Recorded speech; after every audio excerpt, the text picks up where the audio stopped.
Selamat malam Bapak Ibu Saudara, kembali lagi kita mau belajar bersama-sama kitab atau surat Paulus kepada Filemon. Sebelum itu kita masuk di dalam doa. Tuhan Yesus, terima kasih buat firman-Mu, ampuni segala dosa dan pelanggaran kami, kuduskan kami supaya kami mengerti akan kebenaran firman-Mu, Roh Kudus terangi hati dan pikiran kami. Terima kasih Tuhan, dalam nama Yesus, haleluya, amin. Di nama Tuhan, mari kita buka dalam surat Filemon.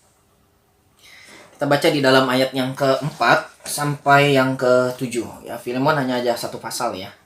Oke, kemarin itu kita sudah bahas ayat 1 sampai ayat 3. Sekarang kita bahas ayat 4 sampai ayat yang ketujuh.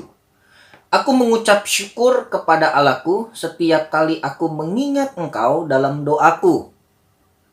Karena aku mendengar tentang kasih-Mu kepada semua orang kudus dan tentang iman-Mu kepada Tuhan Yesus.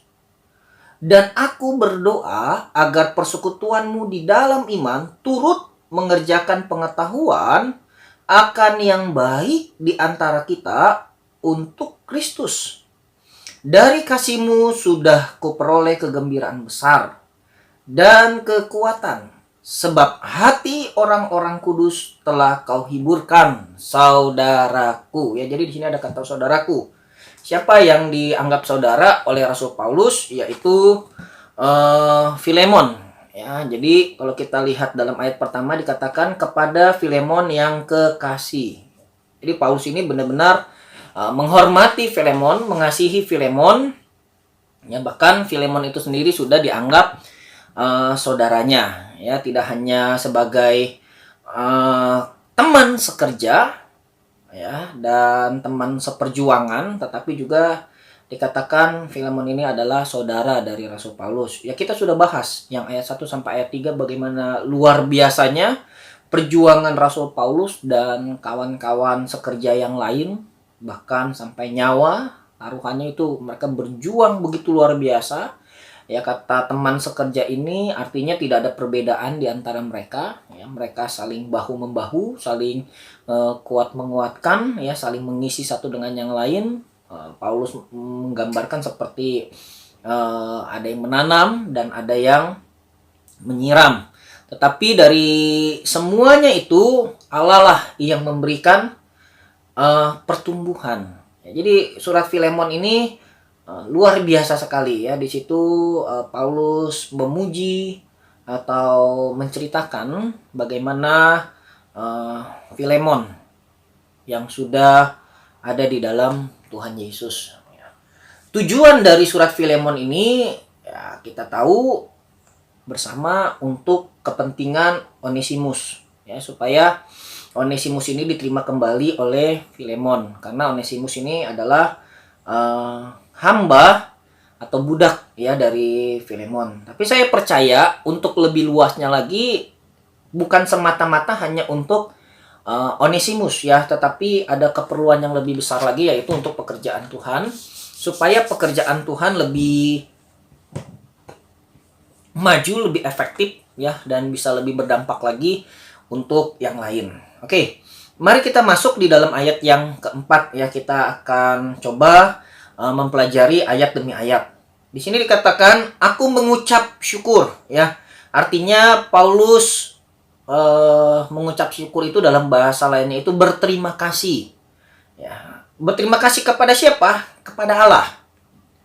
Setiap kali aku mengingat engkau. Ya, engkau ini saudara Paulus yaitu Filemon dalam doa. Jadi setiap kali Rasul Paulus berdoa, Paulus selalu menyebut nama Filemon ya, dan dia berterima kasih kepada Allah. Dia terus mendoakan Filemon. Untuk apa Rasul Paulus berterima kasih karena Filemon? Kalau kita lihat di dalam ayat yang kelima, karena aku mendengar tentang kasih-Mu kepada semua orang kudus dan tentang iman-Mu kepada Tuhan Yesus. Jadi Paulus berterima kasih kepada Allah karena ada yang dilakukan oleh Filemon. Apa yang dilakukan oleh Filemon? Ya, jelas, yang tadi sudah kita baca tentang kasih dan tentang iman. Loh, terus kenapa berterima kasihnya kepada Allah? Saya percaya ketika Filemon ya mengimani dengan benar ya kepada Tuhan Yesus Kristus, maka akan berdampak kasih. Orang-orang percaya ketika mereka sungguh-sungguh percaya kepada Yesus, ya sungguh-sungguh, sekali lagi sungguh-sungguh percaya kepada Yesus, maka akan menghasilkan dampak kasih. Saudara, jangan bandingkan, samakan orang percaya saat ini dengan orang percaya pada zaman Rasul Paulus atau Filemon atau rasul-rasul pada saat itu. Jauh berbeda. Pada zaman itu, ketika mereka percaya kepada Yesus, itu dampaknya dalam kehidupan mereka, usaha mereka, keluarga mereka itu luar biasa sekali. Luar biasa sekali dampaknya ya. Mereka bisa dikucilkan, mereka bisa dianiaya, mereka bisa dibunuh dan sebagainya. Ya, karena dianggap pengikut Yesus itu adalah pengikut yang menista ya ketuhanan. Seperti itu, dianggap sesat pengikut Yesus pada saat itu. Ya, jadi ketika orang percaya kepada Yesus itu dampaknya luar biasa. Jadi kalau orang pada saat itu mereka bisa ambil keputusan percaya kepada Tuhan, nah ini udah pasti sungguh-sungguh.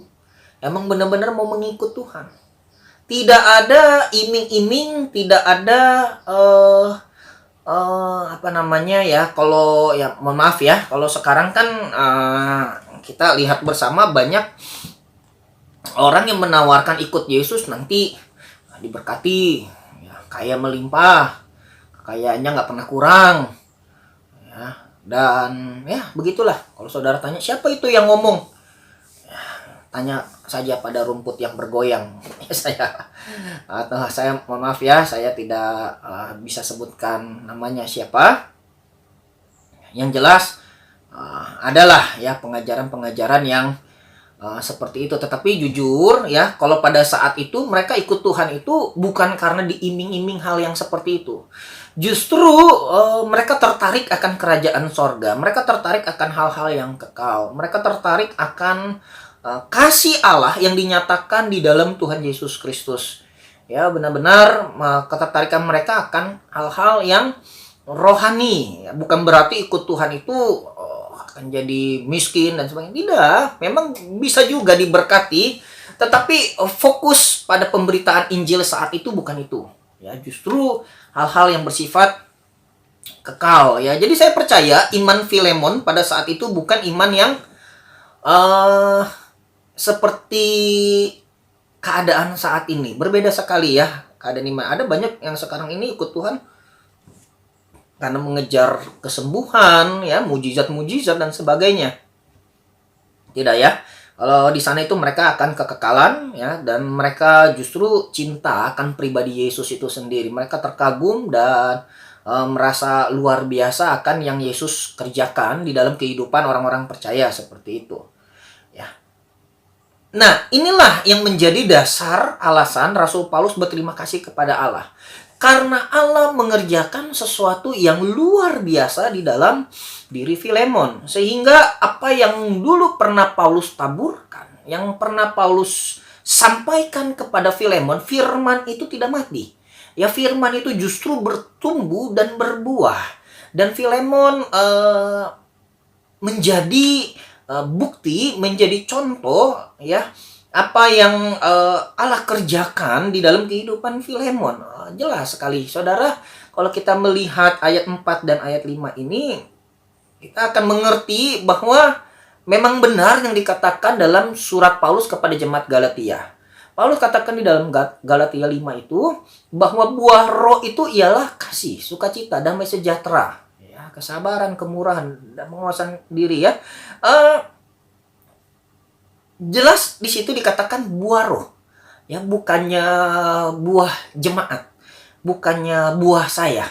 Tetapi tidak, buah roh. Artinya apa? Artinya Roh Kudus lah, Roh Allah lah yang membuat, yang mendorong manusia melakukan keinginan-keinginan yang baik, ya, keinginan-keinginan yang penuh kasih, keinginan-keinginan untuk kita bisa lebih beriman lagi, lebih bertumbuh lagi di dalam Tuhan Yesus Kristus. Itu semua pekerjaan daripada Allah Roh Kudus, ya. Dan itu bekerja di dalam diri Filemon. Oleh sebab itu Paulus katakan, aku mengucap syukur kepada Allahku.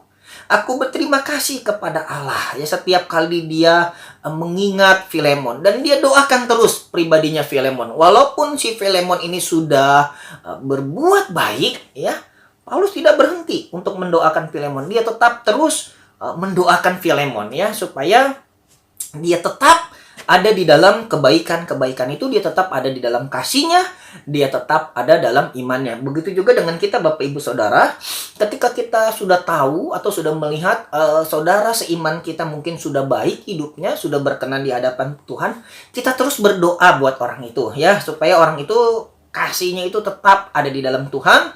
Kasihnya itu, imannya itu tidak goyah, tetap di dalam Tuhan Yesus Kristus. Apalagi dalam keadaan sekarang ini ya, iman kita sedang diuji, kasih kita sedang diuji. Berdoalah buat orang-orang kudus. Berdoalah buat orang-orang percaya yang ada di Indonesia ini maupun yang ada di muka bumi ini, walaupun kita tahu keadaannya sudah baik. Ya, di sini katakan Paulus, karena aku mendengar tentang kasih. Jadi Paulus sudah mendengar. Ketika Paulus mendengar tentang kasihnya Filemon, tentang imannya Filemon, bukan berarti dia ya sudah, kalau gitu saya nggak perlu doakan lagi lah. Dia nggak seperti itu. Justru di saat dia sudah mendengar itu semuanya sudah baik, ya dia tetap doakan. Ya, supaya di dalam ayat yang ketiga itu, karena kasih, ayat ketiga, kasih karunia dan damai sejahtera Allah Bapa kita dan dari Tuhan Yesus Kristus menyertai kita, menyertai kamu. Ya, artinya kasih karunia itu damai terus menyertai. Ya, penyertaan Tuhan terus nyata di dalam kehidupan orang-orang yang percaya, orang-orang yang sudah hidup di dalam kebenaran firman Tuhan ya. Kasih Filemon sebenarnya. Nanti kita akan bahas lagi lebih dalam tentang kasih Filemon ini. Kasih yang seperti apa sih yang Filemon nyatakan? Nanti itu ada di dalam ayat yang ketujuh ya. Tapi tadi yang tentang iman kita sudah sedikit membahas ya. Tentunya ini iman kepada Tuhan Yesus. Tuhan Yesusnya loh ya, dia imannya kepada Tuhan Yesus, fokusnya kepada Tuhan Yesus, bukan kepada mujizat, bukan kepada berkat ya, bukan pada kekayaan dunia ini dan seterusnya ya. Filemon ini sudah cukup kaya karena dia punya budak ya. Itu pada saat itu orang yang punya budak, hamba itu cukup orang ada ya. Apalagi di rumahnya itu ada dikumpulkan jemaat-jemaat di sana. Jadi ini bukan orang-orang sembarangan Filemon ini ya. Tentunya dia memiliki ekonomi yang baik seperti itu. Jadi dia ikut Yesus itu taruhannya bisa berpengaruh loh sama ekonominya. Tetapi dia tetap percaya kepada Yesus, dan dikatakan ya tentang iman. Dia mendengar tentang imannya kepada Tuhan Yesus. Jadi tentunya imannya juga tetap kepada Tuhan Yesus, dan Paulus pasti berdoa ya supaya imannya akan semakin lebih baik. Oke. Di dalam ayat yang ke-6-nya, dan aku berdoa. Lalu tadi berdoa, ya, karena berdoa, ucapan dia terima kasih. Dia berdoa kepada Allah untuk Filemon, ya, karena kasihnya dan karena imannya. Sekarang Paulus doanya agar persekutuanmu, artinya persekutuan Filemon di dalam iman, ya, imannya tentunya di dalam iman kepada Tuhan Yesus Kristus. Persekutuan ini artinya perkumpulan antara orang-orang percaya ya. Itu bisa jadi antara Paulus dengan Filemon, Filemon dengan orang-orang atau jemaat yang ada di rumahnya, maupun orang-orang kudus yang lain.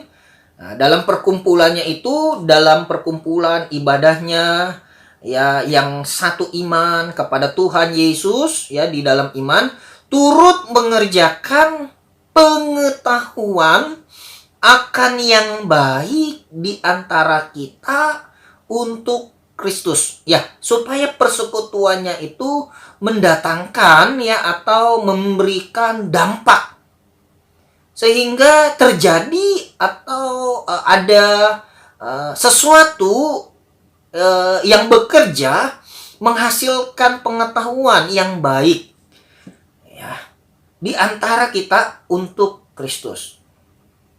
Ini kalau dalam terjemahan lainnya lebih jelas ya. Artinya jadi pengenalan mereka akan Kristus itu akan lebih baik lagi. Seperti itu ya, lebih luas lagi, lebih besar lagi. Maksudnya seperti ini ya, saya sederhanakan. Ketika mereka berkumpul bersama-sama di dalam satu iman, mereka beribadah bersama, mereka menyatakan kasihnya satu dengan yang lain ya. Orang-orang yang seiman itu semakin mengenal kasih Allah, semakin mengenal akan kebaikan-kebaikan Allah, semakin mengenal pribadi Allah dengan baik. Ya. Artinya ada dampak dari persekutuan itu, dari perkumpulan itu. Benar-benar Yesus dinyatakan di sana. Ya. Lewat apa? Lewat persekutuan mereka. Jadi dalam persekutuan mereka itu benar-benar Yesus dipermuliakan. Sehingga orang-orang yang ada dalam persekutuannya itu mengenal Tuhan semakin lebih baik lagi. Jangan sampai persekutuan kita, ibadah kita nih khususnya di GPDI Anugerah Gading Serpong, kita beribadah, kita berkumpul, bukan mengenal Yesus semakin baik, malah kita saling menyerang satu dengan yang lain. Saling menjatuhkan satu dengan yang lain. Ya memang tidak bisa dipungkiri ya, kita banyak kelemahan. Saya pribadi pun juga sama banyak kelemahannya. Nah ini yang harus diperbaiki. Saya pun juga sama harus memperbaiki diri saya sendiri ya, sebagai gembala, agar kiranya memberikan contoh yang lebih baik lagi kepada jemaat, supaya persekutuan kita ini bukan malah kita semakin jauh kepada Tuhan, dibuat kerdil pengertian kita, justru harus mendatangkan dampak sehingga jemaat itu dapat mengerti akan kebaikan Tuhan, akan kasih Tuhan lebih baik lagi. Lewat apa? Lewat persekutuan kita, lewat pertemuan kita, lewat ibadah kita, lewat jam-jam doa kita, lewat kegiatan-kegiatan sosial kita, lewat kasih kita satu dengan yang lain. Nah ini kita harus perbaiki, kita harus pikirkan lagi, supaya jangan sampai gereja Tuhan yang sedang kita rintis ini menjadi syak, menjadi batu sandungan, bukan menjadi berkat. Bukannya nama Yesus dipermuliakan, malah saling menjatuhkan satu dengan yang lain. Ya, mari sama-sama kita bangun gereja Tuhan agar persekutuan kita ini benar-benar mengerjakan pengetahuan akan yang baik di antara kita untuk Kristus. Ya, jadi orang-orang di sekeliling kita ini akan mengenal Kristus lebih baik lagi. Lewat apa? Lewat persekutuan kita. Jangan sampai ada persekutuan, di saat ada persekutuan malah jadi perpecahan, malah jadi batu sandungan, malah jadi syak. Ya, kenapa bisa sampai zaman sekarang kalau saya lihat ini tidak hanya di tempat gereja lokal, tetapi bahkan sampai ke organisasi, sinode. Ya, makin banyaknya persekutuan, bukannya orang semakin mengenal kasih Tuhan dengan baik, ya malah terjadinya perpecahan-perpecahan, ya saling menjatuhkan, saling menjelekkan. Ya, saya lihat tidak mengerjakan yang baik, justru malah membuat jemaat bingung ya, lewat tindakan-tindakan dari pemimpin-pemimpin yang ada. Oleh sebab itu Bapak Ibu Saudara yang mendengarkan firman Tuhan ini, berdoalah buat pemimpin-pemimpinmu, berdoalah buat hamba-hamba Tuhan, berdoalah buat gembala-gembala sidang ya yang bertanggung jawab untuk menyampaikan firman Tuhan, untuk memimpin jemaat Tuhan, supaya kami semua ya belajar dari Filemon yang menyatakan, yang merelakan dirinya dipimpin oleh Roh Kudus sehingga mereka dapat memimpin jemaat Tuhan yang ada di rumahnya itu ya memberikan dampak yang luar biasa. Mereka bertumbuh ya, dalam pengetahuan akan Kristus itu lewat persekutuan mereka. Jangan sampai persekutuan ini harusnya mendatangkan kebaikan, malah persekutuan ini malah menjadi syak, batu sandungan. Oke, itu maksud dari ayat yang ke-6. Jadi doa Paulus agar kiranya persekutuannya Filemon ini tetap terjaga ya, tetap bertumbuh ya, dalam pengetahuan, pengenalan akan Allah, akan Kristus itu lebih baik lagi. Dan semuanya semakin diberkati Tuhan. Ayat yang ke-7, dari kasih-Mu. Nah ini yang saya bahas. Tadi kan saya di dalam ayat 5-nya saya katakan kasih yang seperti apa. Nah ini dia ya. Kasihnya yang seperti ini. Ayat 7. Dari kasih-Mu sudah kuperoleh kegembiraan besar. Jadi kasihnya Filemon ini memberikan dampak kegembiraan yang besar. Kepada siapa? Kepada Paulus. Dan kekuatan. Bayangkan. Paulus sudah begitu luar biasanya sebagai rasul. Dia sudah berkelana. Dia sudah memakan asam garam yang jauh lebih banyak daripada Filemon.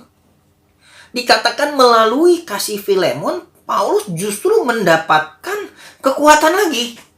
Tidak hanya mendapatkan kegembiraan, tetapi mendapatkan kekuatan lagi. Artinya kasih dari Filemon ini justru malah mendatangkan atau menjadikan berkat bagi pimpinannya. Ya, walaupun Paulus tidak berkata bahwa dia adalah pimpinan dari Filemon, tapi kalau secara pelayanan, struktur pelayanan, Paulus ini rasul, Filemon ini kan bukan rasul ya, sedangkan Paulus ini rasul. Seperti itu. Nah, walaupun Paulus ada di atas secara pelayanan, struktur pelayanan, Filemon di bawah, tapi karena kasih Filemon ini, Paulus diberkati. Ya, Paulus merasakan kegembiraan yang besar. Dia merasakan mendapatkan kekuatan. Karena apa? Karena pelayanan pekerjaan Tuhan, persekutuan yang ada di rumahnya itu berjalan dengan baik. Ada banyak orang mengenal Tuhan semakin baik lagi.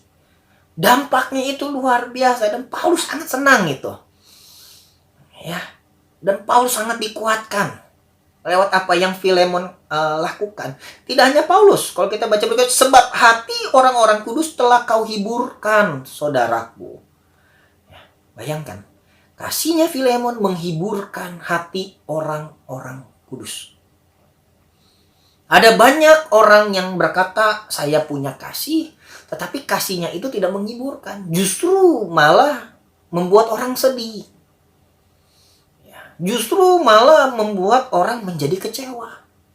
Justru malah membuat orang jadi jauh daripada Tuhan. Saudara, ketika saudara berkata saya ada di dalam iman kepada Tuhan Yesus, itu refleksinya pasti kasih. Ketika dia punya kasih, dampak dari kasih itu pasti memberikan kegembiraan, kekuatan, bahkan menghiburkan hati orang-orang kudus. Saudara, sekali lagi ini untuk hati orang-orang kudus. Sebab sebaik apapun, sebesar apapun kasih kita, tapi kalau yang mendengarnya atau yang merasakannya itu bukan orang kudus, ya, dia nggak akan merasa bahwa itu adalah kasih yang sebenarnya. Malah mereka akan menghujat, mencerehkan. Karena kekristenan, bagi orang-orang yang tidak percaya Yesus sebagai Tuhan dan Juru Selamat, kasih orang Kristen itu ya dianggap munafik lah atau apa, saya kurang tahu. Atau orang-orang Kristen yang pura-pura Kristen, seperti itu. Sebaik apapun kita pasti saja jelek ya. Nah, ini maksudnya memberikan penghiburan bagi orang-orang kudus. Jadi yang sejalan, yang sepaham. Mereka dihiburkan, mereka dikuatkan, mereka diberkati. Harusnya seperti itu. Jangan sampai kasih kita sebagai orang-orang percaya malah menjadi batu sandungan bagi orang-orang percaya yang lain. Kasih kita malah menjadi syak.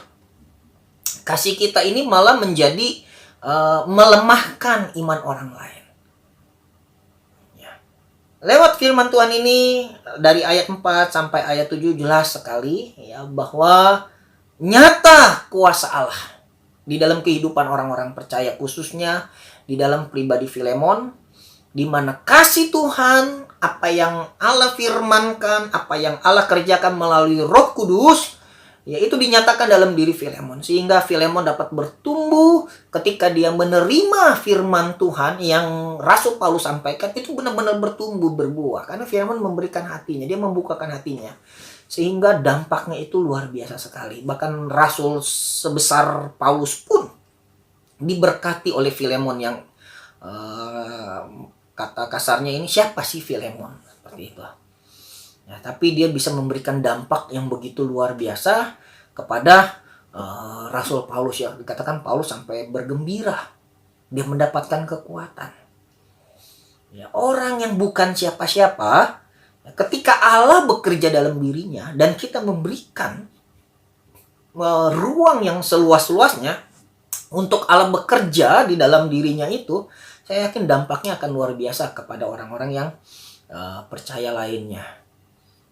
Mari kita buka hati kita agar kiranya Roh Kudus, firman Tuhan bekerja lebih luar biasa lagi, sehingga persekutuan kita antara orang-orang percaya justru mendatangkan dampak, mendatangkan berkat bagi banyak orang, ya, khususnya orang-orang yang percaya dan orang-orang kudus lainnya. Dan jadi dampak lebih jauh lagi lah bagi orang-orang yang tidak percaya, sehingga banyak orang yang akan mengenal kasih Tuhan yang begitu luar biasa, dan banyak jiwa-jiwa yang akan diselamatkan.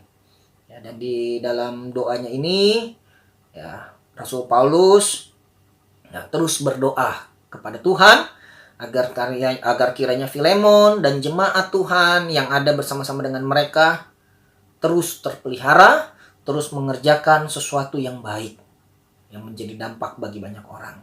Nama Tuhan Yesus saja yang dipermuliakan. Biarlah lewat kebenaran firman Tuhan ini kita diberkati Tuhan, kita diberikan hikmat lebih lagi agar kiranya kita sebagai anak Tuhan lebih menjalankan apa yang menjadi tugas dan panggilan kita sebagai orang-orang percaya, yaitu pertahankan iman kita di dalam Yesus. Dan ketika kita beriman kepada Yesus, nyatakan iman kita itu melalui kasih kepada Tuhan dan kepada sesama kita, terlebih kepada orang-orang kudus yang ada di sekitar kita. Tuhan Yesus memberkati kita semua. Selamat malam, mari kita satu dalam doa. Tuhan Yesus, berkati sidang jemaatmu yang ada di Bogor Gading Serpong. Berkati kerohanian mereka agar kiranya kami semua bertumbuh di dalam pengenalan akan Tuhan dengan baik, sehingga kasih kami dalam persekutuan kami bisa memberikan dampak yang baik, memberikan dampak yang lebih besar lagi bagi orang-orang percaya dan bagi orang-orang yang ada di sekeliling kami yang belum percaya Tuhan. Terima kasih Tuhan, tolong terus sidang jemaat Tuhan, Tuhan terus tolong pelayanan pekerjaan Tuhan. Kami yakin percaya Tuhan pelihara kami. Meskipun keadaan sedang sulit, kami percaya Tuhan akan menyertai dan memberkati kami dalam segala hal. Tuhan Yesus memberkati kami dalam nama Yesus. Haleluya. Amin. Selamat malam. Tuhan Yesus memberkati kita semua. Haleluya.